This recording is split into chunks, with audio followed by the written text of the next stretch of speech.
bem-vindos à série especial de entrevistas do 24º Prêmio ANEFAC FIPECAF Troféu Transparência 2020. Nesta série, a ANEFAC está ouvindo as empresas ganhadoras, trazendo muito conteúdo e dicas dos executivos que conquistaram essa tão almejada premiação do mercado financeiro.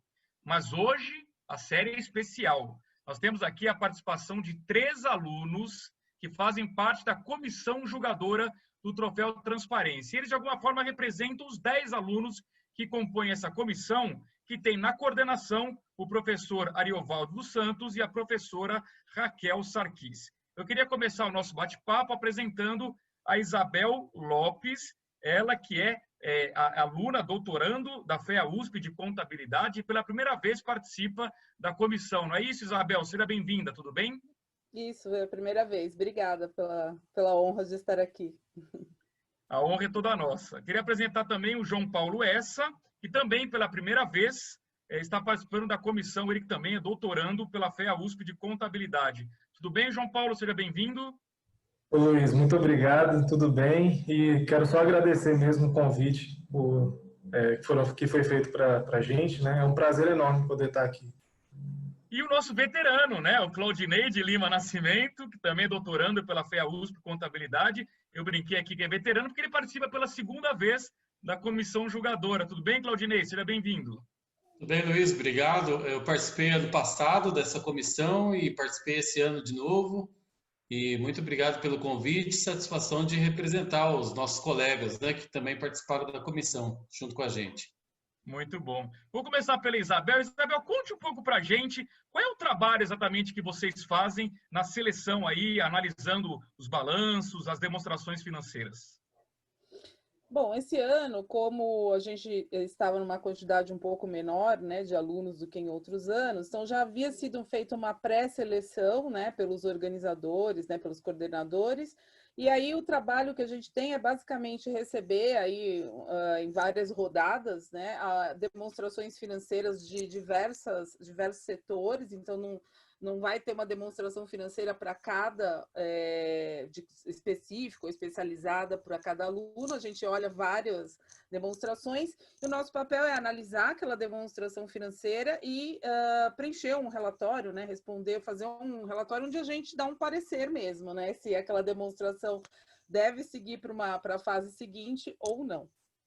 Perfeito. João Paulo, conta pra gente. A gente sabe que o professor Ariovaldo, eu particularmente conheço ele muito bem, ele é bem rigoroso, né? Eu diria, ele é até bravo em alguns momentos. Ele exige muito do trabalho de vocês? Assim, nós somos bastante cobrados, né, para analisar com bastante cuidado as empresas, né, e fazer realmente um trabalho detalhado, né, para que a gente não possa acabar cometendo a injustiça de tirar uma empresa, né, assim, a gente acabar não tendo aquele zelo na hora de analisar a empresa e acabar ela saindo, né, ela deixando de concorrer ao prêmio por conta disso. Então, por isso que a pressão não é só do professor Ariovaldo, mas uma pressão nossa também de não cometer essa injustiça com alguma empresa que tenha suas demonstrações bem adequadas e bem transparentes. Claudinei? Luiz, uma característica do Ariovaldo, da Raquel também, é que eles deixam a gente também, eles dão total autonomia, né, a Isabel e o João, porque pode até ser que a gente faça um parecer que na visão deles, pode ser que eles não concordam, mas eles deixam a gente com a liberdade total, até porque os balanços, eles são, numa rodada, olhados por um aluno, e às vezes o mesmo balanço vai ser olhado numa outra rodada por outro aluno. Então, não é que o parecer é definitivo. A mesma empresa tem vários pareceres ao longo das rodadas, né? Agora, Claudinei, aproveitando que você está participando pelo segundo ano, mudou muito o trabalho desse ano para o ano passado? Esse ano ano passado a gente fez isso presencialmente, né?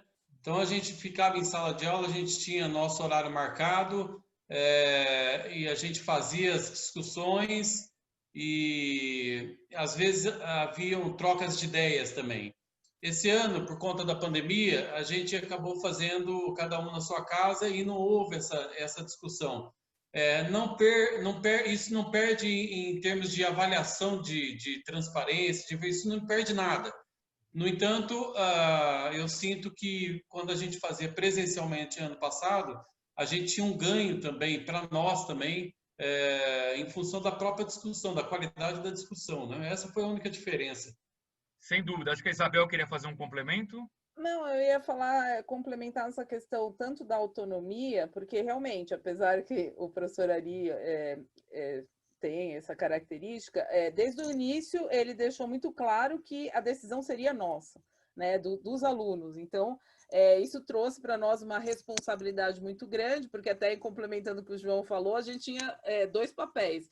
Não colocar para frente uma empresa que não tivesse uma demonstração que merecesse, né, ir para a segunda etapa, ou ao contrário, sermos rigorosos em excesso e aí impedirmos que uma empresa boa fosse para frente. Mas acho que essa autonomia foi até me surpreendeu, porque eu achava até que depois a gente teria alguém avaliaria se o que a gente avaliou foi correto, e isso não teve. Então a gente tinha uma responsabilidade grande e aí tivemos que dar o melhor de nós, né? Ou seja, vocês não têm o VAR do futebol, né? Alguém que vai olhar o vídeo lá, né? E fazer um novo julgamento, né? Vocês têm que acertar de cara. O ano passado, até como era, a dinâmica normal, quando é presencial, é ter essa possibilidade de discussão que o Claudinei falou. Então, acho que isso acaba sendo o VAR, né? Em alguns aspectos, para ajudar até o avaliador a refletir sobre algum aspecto que ele possa não ter levado em consideração. Esse ano a gente não teve VAR, teve que ser ao vivo, né? Boa. Eu vou aproveitar e perguntar para o João Paulo, porque agora é uma curiosidade que eu vou querer que vocês três comentem, né? Quer dizer, o que traz de diferente uma demonstração que salte aos olhos, que vocês falam assim, isso aqui merece ir para a próxima fase, né? Porque a gente, nessa série aqui de entrevistas da NEFAC, quando eu converso com os executivos das empresas, eles sempre destacam justamente o empenho que eles têm de entregar algo a mais, né? Além do que as normas exigem. Vocês conseguem bater o olho assim? Vocês encontram realmente esse algo a mais, além do que as normas estabelecem?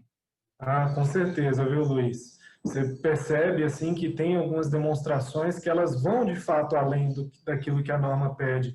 E isso traz para a gente uma confiança muito grande naquilo que foi passado, né? Então, realmente isso é perceptível nas demonstrações, né?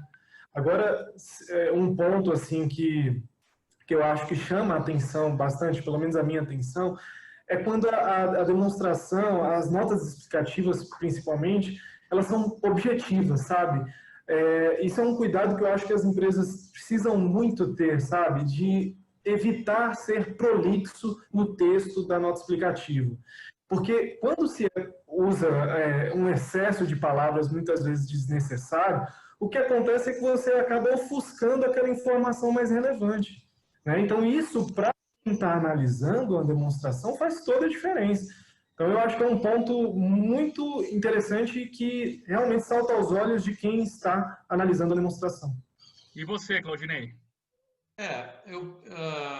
A premissa é de que esses relatórios, essas demonstrações contábeis, elas sirvam ao mercado, dar transparência ao mercado e a segurança do mercado de ações, né?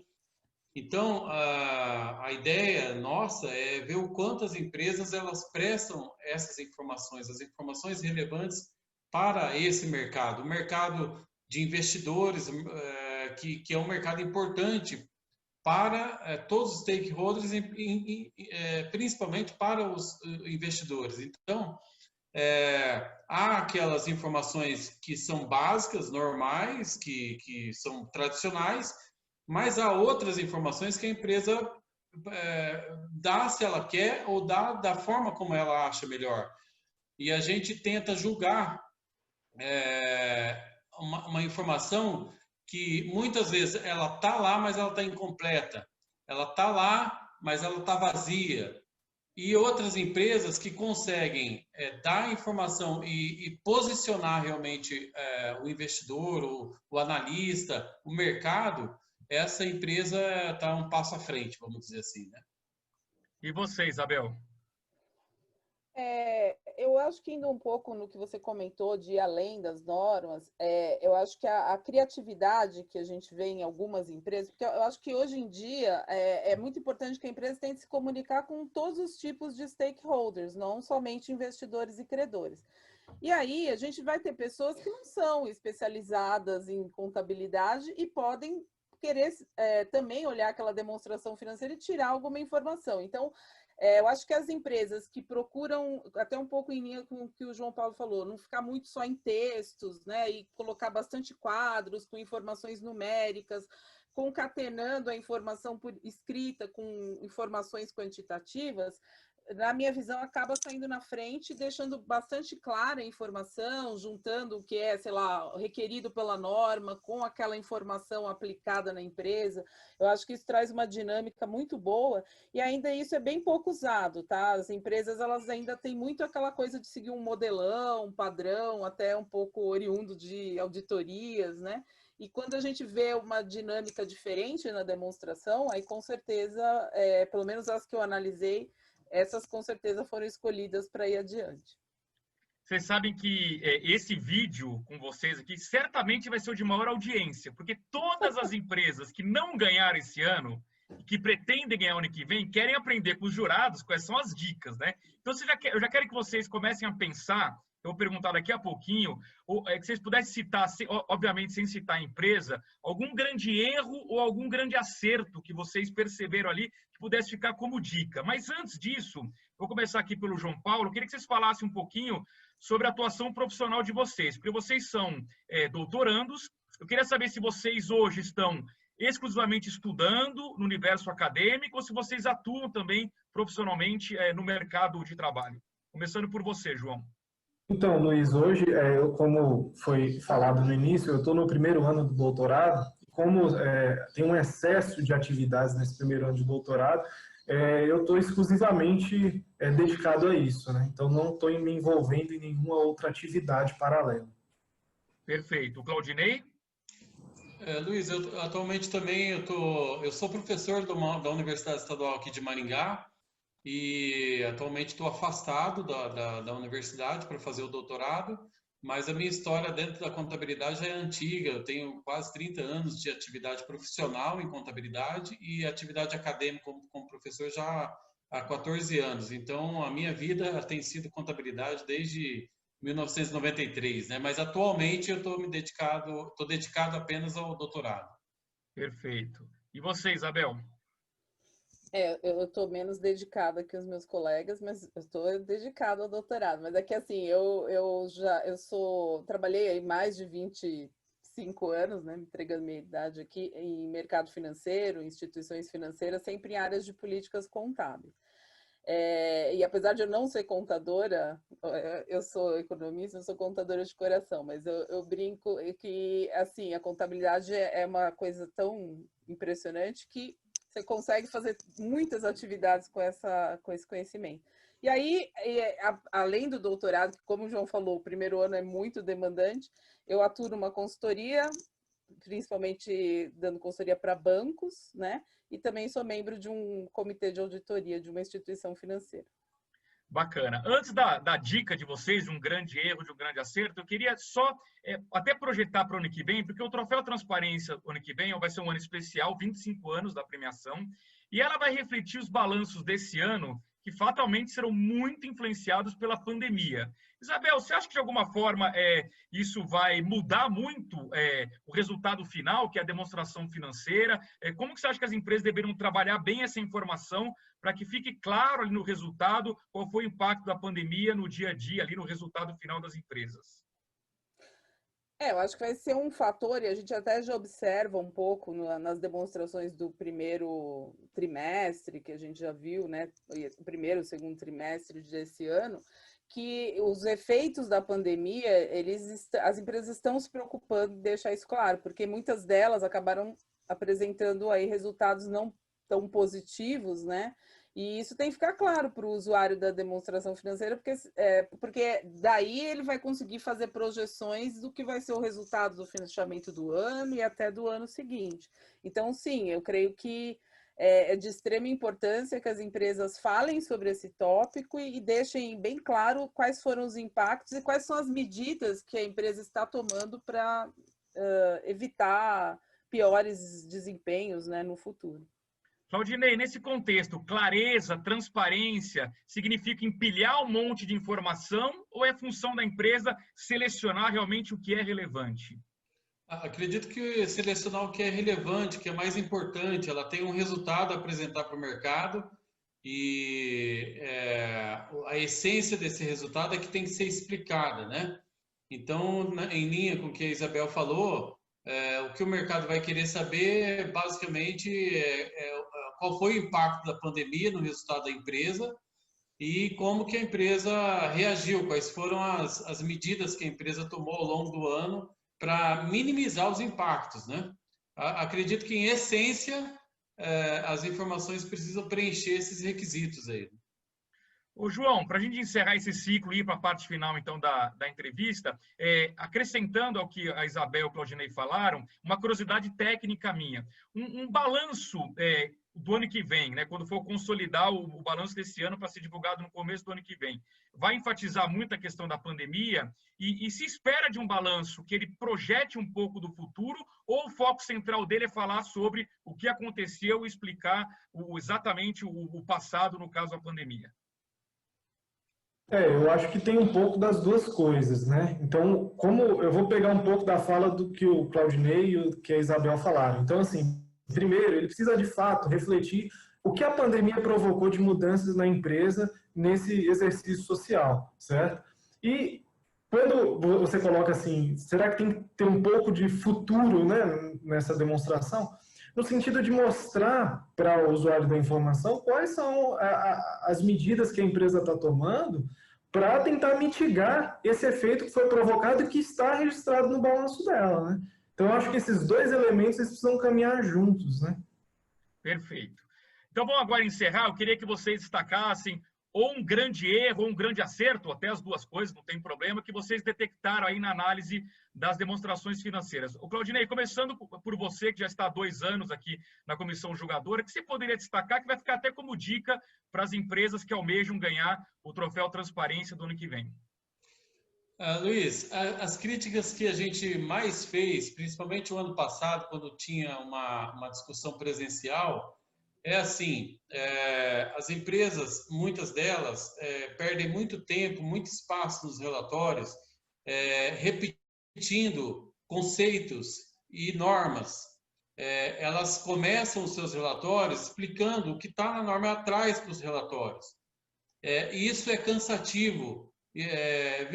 A gente até brinca, né? Se você quer aprender sobre normas, pegue um relatório de nota explicativa de uma empresa, que vai estar tudo escrito lá. Quer dizer, então acho que esse é um grande erro que as empresas cometem, porque elas perdem espaço para apresentar aquilo que mais importa, que na minha opinião é o grande acerto de uma empresa, quando ela explica os critérios que ela utilizou para as escolhas contábeis que ela fez, se ela, por exemplo, fez uma escolha por um determinado tipo de depreciação, por exemplo, método de depreciação.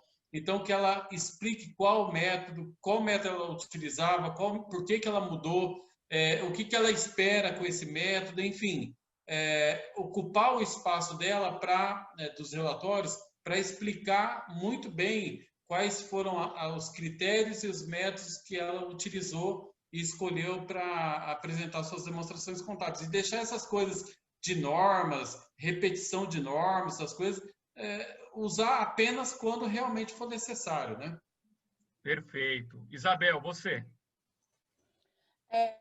Eu acrescentaria o problema que às vezes a gente observa que, além de ficar colocando a norma, colocar a norma que no fim não se aplica à empresa, né? Então, e aí isso gera uma confusão muito grande na demonstração, demonstra falta de conteúdo, de cuidado, né, com a demonstração.